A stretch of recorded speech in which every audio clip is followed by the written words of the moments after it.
सच है मेरे दोस्तों, ये आज मैं अपनी मेहनत की कमाई से जो है आम खा रहा हूँ, ठीक है।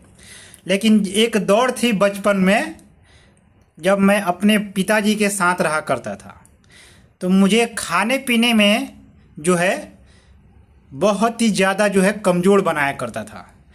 और हर चीज़ में अगर मुझे दूध पीते हुए मेरा पिताजी देख लेता तो उसको इतनी ज़्यादा जलन पैदा होता था कि पूछो मत। क्यों पैदा होता था, इसके वजह रीज़न बताता हूँ।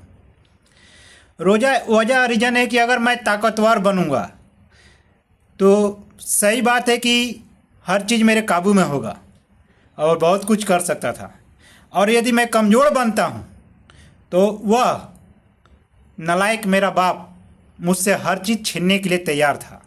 मेरी कमाई की जो चीज़ होती थी उस पर भी अधिकार जमाने के लिए कोशिश करता था। कमाई की मतलब मेरी खून पसीने की कमाई से मैंने एक शादी की थी, ये मैंने बात बताया, ठीक है।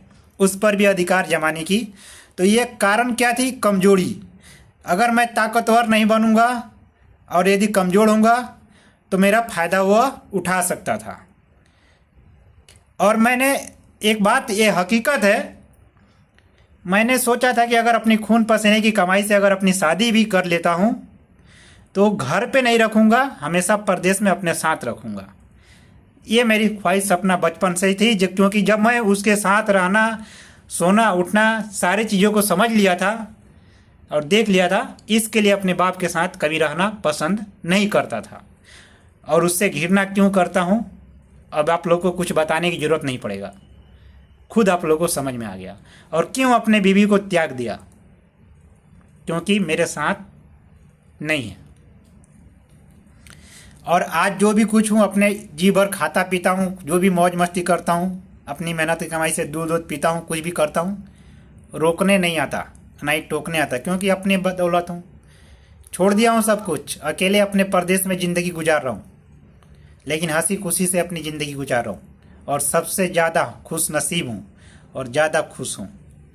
और मेरे साथ जो मैंने अपनी मेहनत की कमाई के बल पर शादी की थी ना, कोई अच्छी औरत नहीं मिली, बुद्धिमान औरत नहीं मिली, बल्कि मूर्ख औरत मिली थी। इसलिए मैं बर्बाद हो गया, मेंटल हॉस्पिटल पहुंच गया।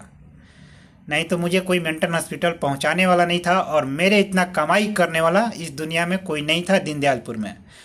लेकिन मुझे बर्बाद करने का नतीजा वही था, जो 14 लाख रुपया मैं बर्बाद हो गया। कैसे हो गया? मैंने सारी दिमाग में कैद कर लिया।